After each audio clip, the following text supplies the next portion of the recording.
when I'm looking behind me as to with the special education community, we are trying to make up. And I think you've said that if we fully fund at this point, we're just keeping services where they were this year. We're not Right. even looking to go above and beyond, correct? In a snarky moment, I said we are asking to achieve the same level of frustration for our teachers.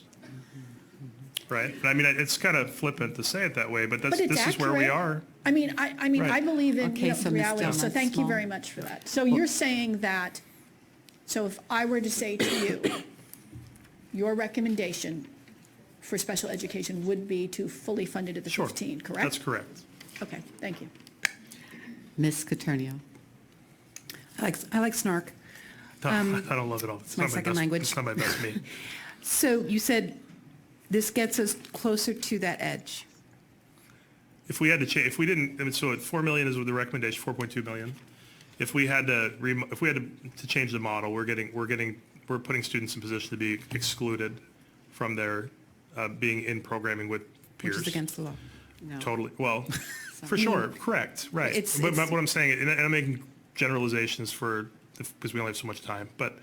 I'm just cutting to the yeah, chase. Yeah, we have to provide, but we don't want to provide, we can't provide de minimis. Right. We have to, It's not the- we have to provide what the IEP suggests and what students In deserve. the least restrictive environment. In the least restricted environment, all of those things would be strained.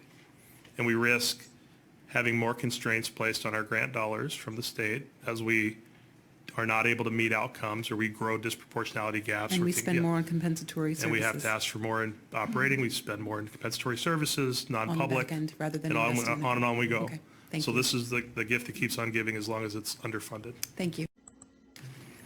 The reason why I voted the way I did for special ed is because I went out into the schools and I saw the reality and I saw teachers breaking down in front of me, not only right here, but in front of me, unexpectedly breaking down over their workload. And so I just can't vote.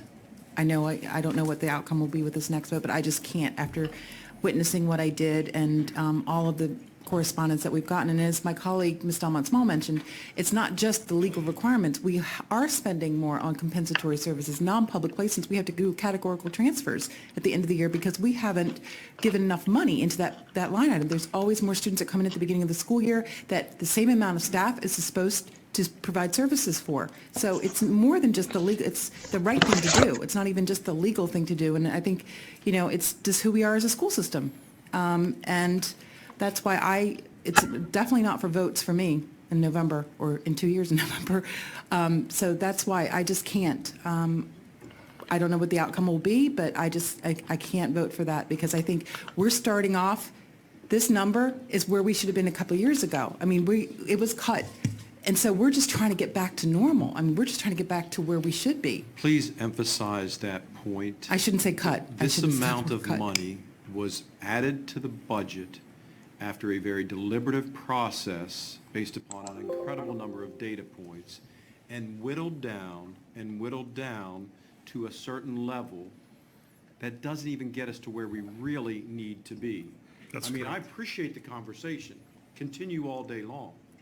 But the bottom line is, I can add several $1 million more based upon the needs of our students and what we are seeing. We know this just as well as all of you as you're making your visits. And I've brought you down to a level of a bare bones request to meet the needs of our current student body. And keep in mind that it does not take into account the additional students that we receive over the summer. This is not a static delivery model. It is a very dynamic, fluid process that always requires a lot of shifting of dollars to meet those needs of compliance, et cetera.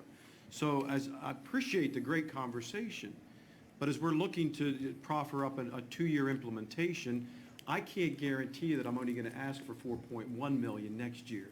It's probably going to be much more based upon the needs again. And you're going to say, well, you said it was a 2-year implementation, but then that has a requirement of the additional staff and additional needs.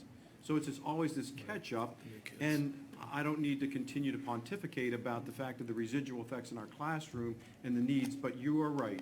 The direct impact to our teachers is absolutely debilitating right now with the needs of what's occurring. And so as we have these conversations, just be aware of how this has the impact in the delivery of our most vulnerable students. Okay, we have a motion by Dr. Wu and a second by Ms. Ellis. Move to reconsider the phase-in of the special education increase for $11 million. Are we ready to vote? Yes. Ms. Tosh? Yes. Ms. Delmont Small? No. Dr. Wu? Yes. Ms. Ellis? Yes. Ms. Cotroneo? No. Ms. Mallow? Yes. Ms. Coombs? No. Motion passes 4-3.